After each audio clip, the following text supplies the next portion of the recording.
I was asked to explain how and why the Rastafarians worship Haile Selassie.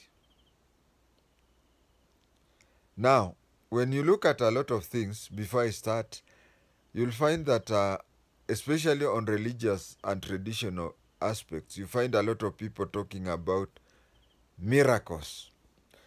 Miracles, some of the miracles that I'm aware of are things that you may talk something which may not make sense now, but a generation or two later, it will come out and be exactly as you spoke. And when you are speaking, it will look as if it is impossible, a dream or anything. But once it comes out that things happen exactly the way, people will laugh at you. People will laugh at you when you say things A, B, C, D, but later when it happens exactly the way you said it, those who are calling you crazy will be the ones who will be saying that you performed a miracle. I have an example of where I come from.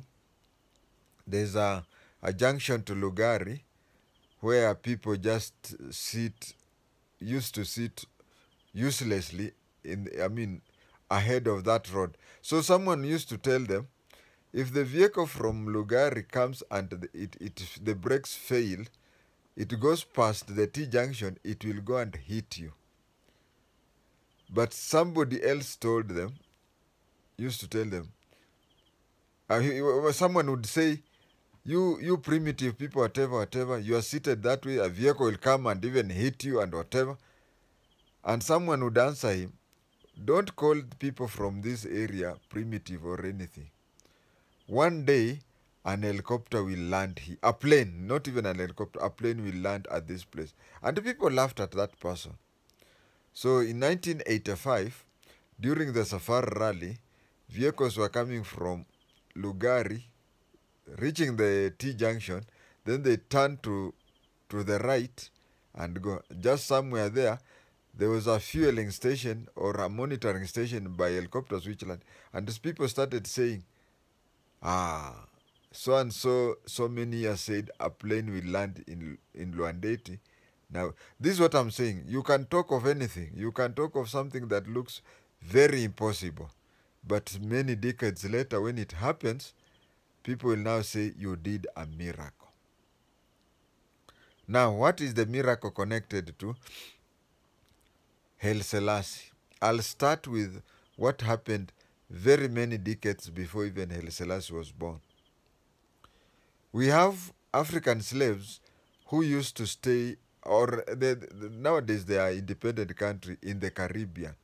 So in Jamaica, there was somebody called Marcus Garvey. Marcus Garvey, for those of you who stay in Nairobi, you know there is Marcus Garvey Road near Hurlingham. So there was this Marcus Garvey in Jamaica, and he used to, you can equate him to the Bible. There is somebody who was shouting in the desert, proclaiming the coming of Jesus. You could also draw some parallel with him. He used to tell people, have hope, have heart. In Africa, where we came from, there will be a prince who will conquer his province, who will conquer his nation, and who will conquer Africa. Later, he is going to conquer the whole world, and that is the person who is going to bring salvation to the African people. So one day you'll be better than your slave masters. But you see, people used to look at him and whatever. And then he used to tell people that the name of that prince is Rastafari or Rastafari. Please note, the name is Rastafari. Rastafari. He used to say that Rastafari will save his province, he'll save his country, he'll save his African continent, and will save the whole world. Many decades later, now in Ethiopia. Ethiopia was like what today we call the United Arab Emirates. United Arab Emirates, each Emirates has its own emir, but they have a president who is overall over the emir, and I think it is rotational. So in Ethiopia, there were 7 kingdoms, and each kingdom had a king. Each kingdom had a king. But each kingdom of the 7 would produce the emperor of Ethiopia. Not of Ethiopia, of Abyssinia. Please note that before, Ethiopia used to be the whole Africa. Whole Africa used to be called Ethiopia. And what we call today Ethiopia used to be called Abyssinia. So some explorers came and called our continent dark, the dark continent, which is Africa. Then the name Ethiopia somehow disappeared. Then Abyssinia reached a place and changed their name and started calling themselves Ethiopians. If you read the Bible about the Ethiopian, it means the African. Although it came to be traced to what Ethiopia is today, and that is why you have the black Jews from Ethiopia through King Solomon. So in those 7 provinces, there used to be a king, a king, a king. And they used to rotate. Province number 1 supplies the emperor. When he dies, province number 2, number 3, number 4.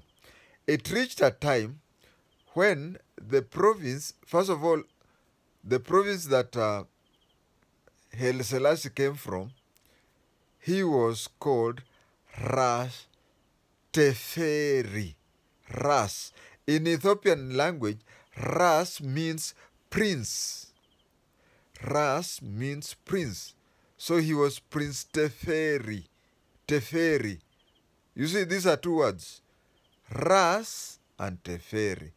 Prince Teferi. But many years back, there was one word in Jamaican language, which is Rastafari, with A for apple.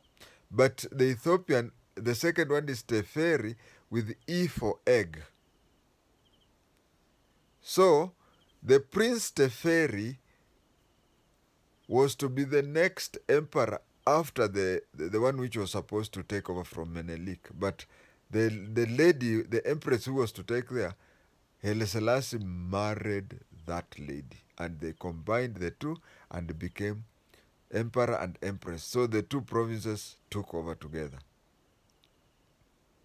So here is Rastafari, who upon assuming the emperorship, he changed his name from Rastafari to Emperor Haile Selassie I.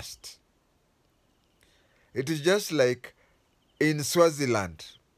Swaziland, when King Sobuse died, he was the person who became the king was Prince Makhosetive.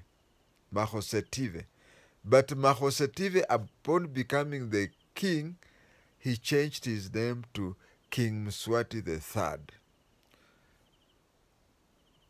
Even in Catholic, you can be Cardinal JI-TENGE, but when you become Pope, you get Pope something, not even one of the 3 names I share. So, Rastafari, Prince Teferi, upon becoming an emperor, changed his name to be Emperor Haile Selassie I. Now here is somebody who was a provincial prince. Now he has become the emperor of Ethiopia. Come 1963, come 1964, we started the All African Union. Now All Africa Union, which today is called African Union, had its headquarters in Ethiopia. Why did they have an headquarters in Ethiopia? They had an headquarters in Ethiopia because it was not colonized, or it was colonized for 6 months only. So they started there, Africa, or it could even start anywhere, but coincidentally it started in Ethiopia. But you see, some people in Jamaica are monitoring that. They notice that his name is Rastafari, so they say that is Rastafari, like theirs. And you see, Rastafari in Jamaica means God the King, or something like that. God the King, or something like that. But in Ethiopia, Rastafari means Prince Teferi. Prince Teferi. And they said, Marcus Garvey told us that Rastafari will be in Africa. Marcus Garvey told us that he will rule his province. He will rule his country. You see, he has ruled, and you see, Ethiopia has been made capital of Africa. So he has ruled Africa and is going to be the king of the world. Then there was a time in the 60s that he was invited to visit. He paid a state visit to Jamaica. And the whole people, everybody went to the airport to receive him. They went to receive him, and it was like it was like God was coming back, and they so believed. And I've seen even videos of what happened then. And as he was moving, while he was in an open vehicle, he was waving people doing this. And when he was waving people that way,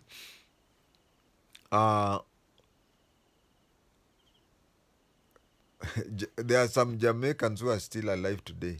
They say that they looked at the middle of his hand and they saw blood oozing out. I've seen that tape.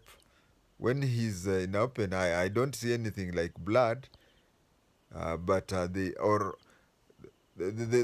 recording then was in black and white. But you see, if there is blood oozing, you can see some dark thing coming from where Jesus was crucified.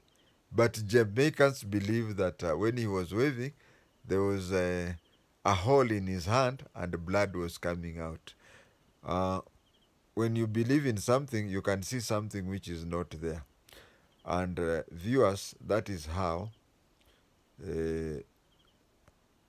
these people worship him. And when he knew they were worshiping him, he went and even set aside a whole location which was called Sesame, which was for Jamaicans to pay pilgrimage.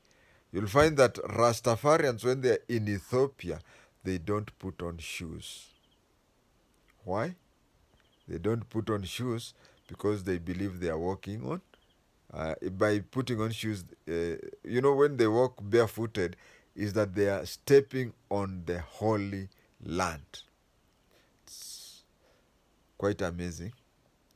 But between me and you, Haile Salesie was just a human being like you and me.